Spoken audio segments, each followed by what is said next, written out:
Listen up, because I'm only going to say this once. My name is Ibrahim IV, President of Burkina Faso, and I'm here to tell you something that's been burning in my heart and in the hearts of millions across Africa. We are done staying silent. We are done bowing down. We are done letting foreign powers treat our continent like their playground. A few days ago, a message came out. Words, they say, came from Benjamin Netanyahu, the Prime Minister of Israel.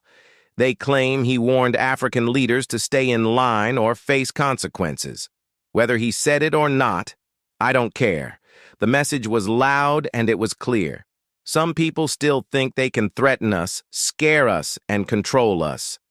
Well, I've got a message of my own, and I'm speaking it loud and clear. Not just to Netanyahu, but to anyone who thinks Africa is theirs to bully. We are not your colony. We are not your pawns. We are sovereign, and we will fight for our freedom with everything we've got.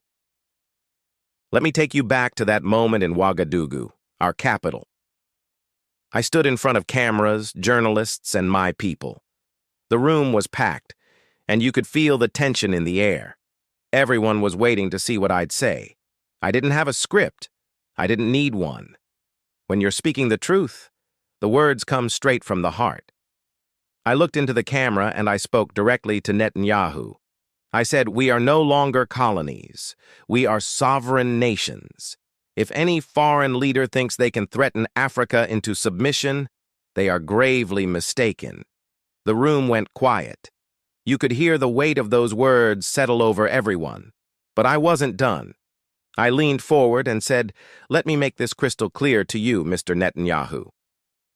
Burkina Faso does not answer to Tel Aviv. We don't answer to Washington. We don't answer to any force that thinks it can buy us or bomb us into doing what they want." I meant every word. This wasn't just about Israel. This was about every nation that's ever tried to control Africa, exploit our resources, or silence our people. I ended with a warning. If you come for one of us, you come for all of us. Africa is not yours to threaten. You might be wondering why I chose to speak out like that. Why not stay quiet like so many leaders before me? Why not send a polite letter or make a phone call behind closed doors? Because that's not who I am. That's not what Burkina Faso stands for anymore. And that's not what Africa needs. For too long, our continent has been treated like a place where powerful countries can do whatever they want. They've taken our gold, our diamonds, our oil. They've drawn lines on our maps, split our people apart, and told us how to live. Even after we fought for independence, they kept meddling, using money, threats, or soldiers to keep us in line. I'm done with that. My people are done with that. Africa is done with that. When I heard about Netanyahu's so-called warning, it wasn't just an insult to me or Burkina Faso. It was an insult to every African who's ever dreamed of a free, proud, and united continent. I couldn't stay silent. Silence is what they expect from us. They expect us to be afraid, to bow our heads, to say, "Yes, sir." But I'm not that kind of leader. I'm here to fight for my people, for our dignity, and for our future. And I know I'm not alone. After I spoke, something incredible happened. My words didn't just stay in that room in Ouagadougou. They spread like wildfire. People started sharing the video of my speech on X, Telegram, WhatsApp, everywhere. Within hours, millions of people had seen it. Not just in Burkina Faso, but across Africa and beyond. Young people in Mali, farmers in Niger, students in Guinea, activists in South Africa. They all heard my voice and they felt it. They weren't just listening to me. They were hearing their own hopes, their own anger, their own dreams. In Mali, my brother Colonel Amy Goita shared the clip on social media. In Guinea, Madi Doumbouya stood up and said, "He's with me." Across Telegram groups, people started using hashtags like, "Africa will not bow and we stand with Traoré." Those words weren't just slogans. They were a battle cry. They were a sign that Africa is waking up. We're not just a bunch of countries anymore. We're a family. And when one of us is threatened, we all stand together. Let me tell you what sovereignty means to me. It's not just a fancy word you find in books. It's the right to make our own choices. It's the right to say who comes into our land, who takes our resources, and who we work with. It's the right to stand tall and say, this is our home, and we decide what happens here. For too long, foreign powers have treated Africa like a chessboard. They move their pieces, soldiers, money companies, and expect us to sit quietly while they play their game. Not anymore. In Burkina Faso, we're taking back control. We're saying no to foreign bases on our soil. We're saying no to deals that leave our people poor while others get rich. We're saying no to threats that try to scare us into submission. And we're not alone. Across the Sahel, Burkina Faso, Mali, Niger, we're building an alliance. We call it the Sahel Alliance. And it's about standing together, protecting each other, and building a future where Africa calls the shots. You might be thinking, haven't African leaders said things like this before? Sure, some have. But this moment feels different. Why? Because the world is changing, and Africa is changing with it. For years, we've been told to wait our turn, to follow the rules set by others. But now, we're writing our own rules. France used to have a tight grip on countries like mine. They had military bases, controlled our economies, and acted like they owned us. But we pushed them out. Mali did it, Niger did it, Burkina Faso did it, and we're not stopping there. When I spoke out against Netanyahu, I wasn't just talking about one man or one country.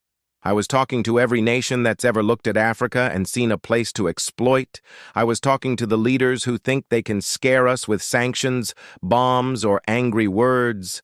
I was telling them that Africa is rising and we're not afraid anymore. My speech wasn't reckless. It was necessary. It was a reminder to the world that we're not just here to survive.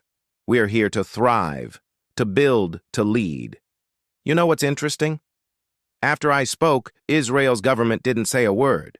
No response, no statement, nothing. That silence speaks louder than any speech. It tells me they weren't ready for someone like me to stand up and call them out. They're used to African leaders who stay quiet, who play nice, who don't make waves. But I'm not here to play nice. I'm here to tell the truth, no matter who it makes uncomfortable. The Western media, they barely touch the story. They didn't want to give it airtime because it doesn't fit their narrative. They want to keep painting Africa as a place that's weak, divided, and dependent. But we're changing that narrative.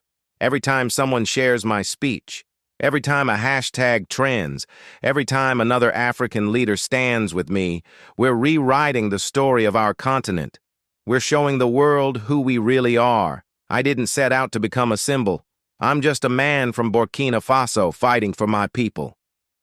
But when I look at the messages pouring in from young people, from elders, from mothers and fathers across Africa, I realize this is bigger than me. People are calling me a voice for the continent, a symbol of defiance. They see me standing up to a powerful leader like Netanyahu, and it gives them hope. It reminds them that we don't have to live in fear. I'm not doing this for fame or attention. I'm doing it because I believe in Africa. I believe in our strength, our history, our future. I believe in the dreams of our ancestors who fought for freedom. I believe in the young people who are ready to build a new Africa, one where we don't beg for scraps, but sit at the table as equals. Let me tell you about this Sahel Alliance, because this is where the future starts. We're coming together, not just as neighbors, but as brothers. We're building a partnership that says, if you attack one of us, you attack all of us. We're sharing resources, sharing ideas, sharing strength. We're showing the world that Africa can stand on its own 2 feet. This isn't just about fighting off threats. It's about building something new. We want schools where our children learn our history, not someone else's. We want hospitals that save lives, not empty buildings. We want economies that lift up our people, not foreign companies that take our wealth. The Sahel Alliance is just the beginning. I dream of a day when all of Africa stands together. North, South, East, West, united as one. To the leaders out there who still think they can control Africa, hear me now. Your time is up. We're not your backyard. We're not your resource bank. We're not your punching bag. If you think you can threaten us, bribe us, or scare us, you're in for a surprise. Africa is waking up, and we're remembering who we are. We're the children of kings and queens, warriors and builders. We're the future, and we're ready to fight for it. To my African brothers and sisters, this is our moment. Don't be afraid. Don't let anyone tell you we can't do this. Share this message. Stand up in your communities. Demand your rights. Support leaders who fight for you, not for foreign interests. Together, we can build an Africa that's strong, proud, and free. Some people might say my words were too bold, too risky. They might say I'm picking a fight we can't win. To them, I say staying silent is the real risk. Letting others walk all over us is the real danger. I spoke out because I believe in my people. I believe in our right to live free, to make our own choices, to shape our own future. If that makes some people uncomfortable, so be it. I'm not here to make friends with those who disrespect us. I'm here to fight for what's